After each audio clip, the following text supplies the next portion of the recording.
जय हिंद दोस्तों, स्वागत है आपका आंसर्स क्लासेस में। मैं आर्य शर्मा लखनऊ से, और आज फिर एक लेकर आया हूँ टॉपिक जो नेक्स्ट एप्लीकेशन नंबर 2 है गॉसेस थ्योरम का। यानी गॉस ने जो आपको बताया था किसी भी क्लोज सरफेस से कितना फ्लक्स पास होगा, वो था Q बाई एप्सिलॉन नॉट।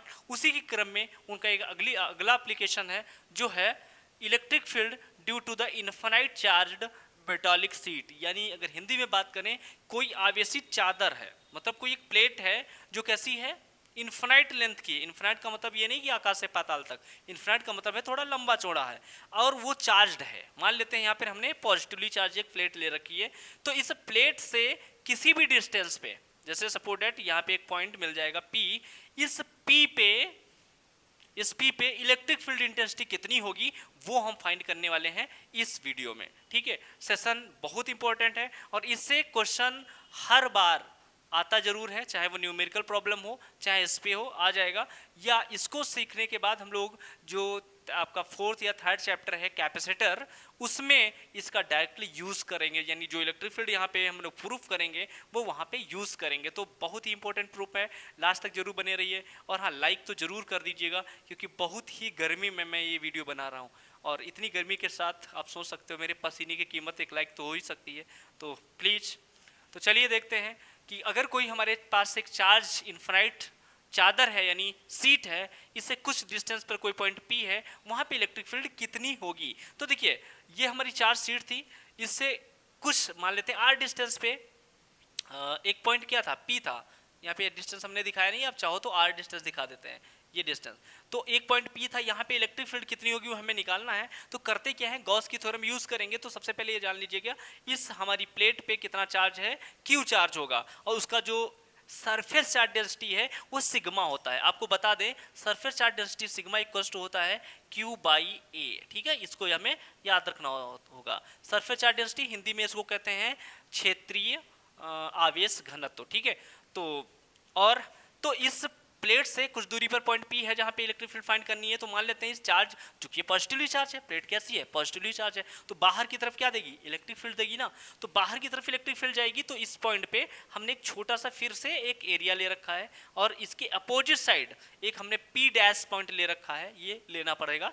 और इससे भी एक सर्कल बना लेते हैं, और इनको इनसे पास होने वाला एक ये गॉसियन सरफेस ड्रा कर लेते हैं।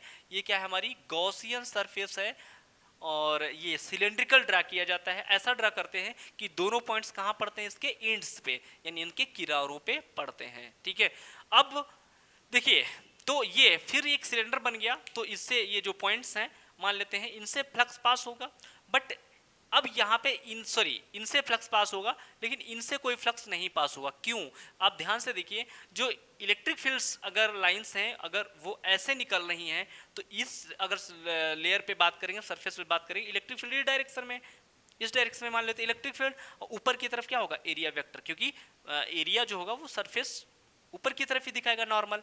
तो इनके बीच फिर से एंगल 90 हो जाएगा। इसका मतलब इन किन्हीं भी पॉइंट्स पे, ये जो डॉट दिख रहे हैं, मतलब यहाँ पे सिलेंडर में जो होगा, तो वहाँ पे किसी भी पॉइंट पे इलेक्ट्रिक फील्ड नहीं होगी, इसलिए इसको हम कंसीडर ही नहीं करेंगे। ठीक है, ये आपको लिख देना हूँ मैं, यहाँ पे केवल प्रूफमेंट आपको बताने वाला हूँ, समझाने वाला हूँ। तो देखिए, हम यहाँ पे लिख देंगे at an point on the surface there is no any electric field due to angle theta, 90 degree. Okay, this is between area vector and electric field. Okay, तो केवल इनके दोनों एंड पे इलेक्ट्रिक फील्ड होगी। तो सिंपल सी बात है, इन दोनों एंड पे इलेक्ट्रिक फील्ड कितनी होगी आप खूब जानते हैं, E इक्वल्स टू लिख देंगे। और यहाँ पर देखिए, E इक्वल्स टू लिखना है तो हमें दो इलेक्ट्रिक फील्ड दिखाई देंगी। तो ये हमारी हो जाएगी 2 टाइम E डॉट डी।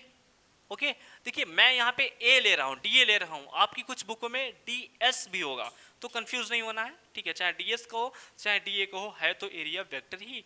ठीक है, तो यहाँ यानी सरफेस वेक्टर। तो यहाँ पे 2 क्यों लिया, क्योंकि EDA यहाँ से पास होगा, EDA यहाँ से पास होगा, तो दोनों को जोड़ करके क्या कर देंगे, 2DEDA। चाहो तो आप 2 बार लिख के फिर ये करिए, मैं डायरेक्ट कर दे रहा हूँ। ठीक है, तो ये छोटा सा, मैं ये फ्लक्स होगा, मैंने E लिख दिया गलती से, ये D फाई आपका होगा। टोटल इतना फ्लक्स पास होगा दोनों की जगह से। अब क्या करते हैं, अगर हमें टोटल फ्लक्स निकालना है, 1 मिनट कैप गिर गया मेरा। हाँ चलिए भाई, तो क्या करेंगे हम, यहाँ पर 2 टाइम EDA लिख देंगे। अब देखिए यहाँ पर ये स्मॉल फ्लक्स कहाँ से पास हो रहा था, इन से। अब टोटल फ्लक्स की अगर बात कर लेंगे, फिर से वही बात, टोटल फ्लक्स, ठीक, टोटल फ्लक्स को क्या लिखते हैं, फाई, और फाई इक्वल्स टू क्या हो जाएगा, integration of 2E dot TA, ठीक है, ऐसा कर लेंगे।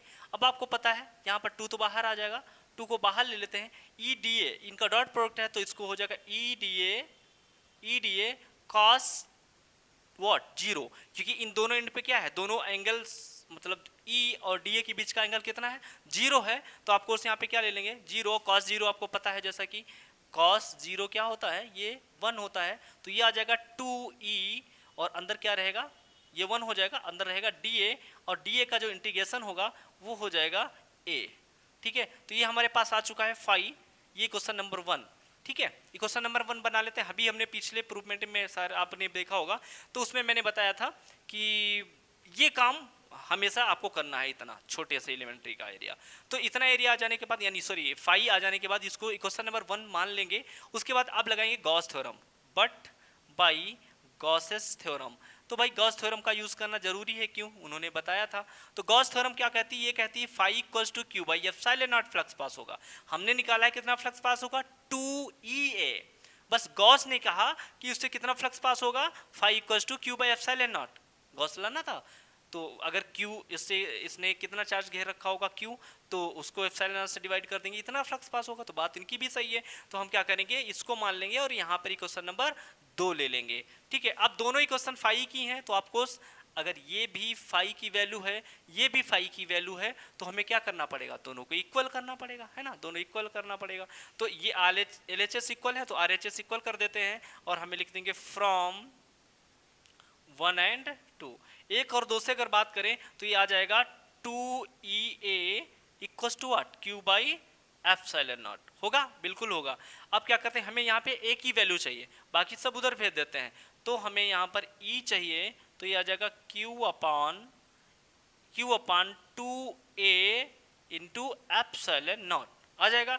और Q बाई ए क्या होता है, मैंने पहले ही लिख रखा था, Q बाई ए क्या होता है, सिग्मा होता है, यानी चार्ज डेंसिटी। तो यहाँ लिख देंगे since sigma equals to Q by A, तो यहाँ पर हम इसकी Q बाई ए की जगह पे ये जो आपके पास है सिग्मा रख देंगे, तो E इक्वल्स टू हमारे पास मिल जाएगा सिग्मा अपान 2 एप्सिलॉन नॉट। और यही आपका क्या है, इलेक्ट्रिक फील्ड है, यानी इस चादर की, यानी चार्ज सीट की वजह से किसी भी पॉइंट पे जो इलेक्ट्रिक फील्ड आती है वो आती है E equals to sigma upon 2 epsilon naught. और ये आपका प्रूवमेंट कंप्लीट हो गया, यानी किसी भी चार्ज शीट की वजह से अगर हमें इलेक्ट्रिक फील्ड निकालनी रहेगी कहीं पर, चाहे इस पॉइंट पे निकालें चाहे इस पॉइंट पे निकालें, हमेशा कितनी मिल जाएगी आपको, सिग्मा अपान एप्सिलॉन नॉट। जहाँ पे सिग्मा क्या है, कतई मत भूलिए, sigma equals to Q by A है, यानी अगर आपको चार्ज के फॉर्म में लिखना हो तो ये लिख देंगे Q अपान 2A एप्सिलॉन नॉट। अगर चार्ज डेंसिटी के फॉर्म में लिखना हो तो हम लिखेंगे E equals to sigma upon 2 epsilon naught. और इसका यूज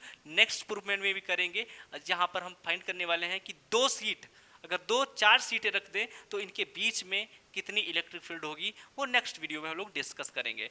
तो सेशन अच्छा लगा है तो लाइक सब्सक्राइब करना मत भूलिए, और हाँ अगर अच्छा लगता है तो अपने दोस्तों को भी बताइए और शेयर कर दीजिए। जय हिंद।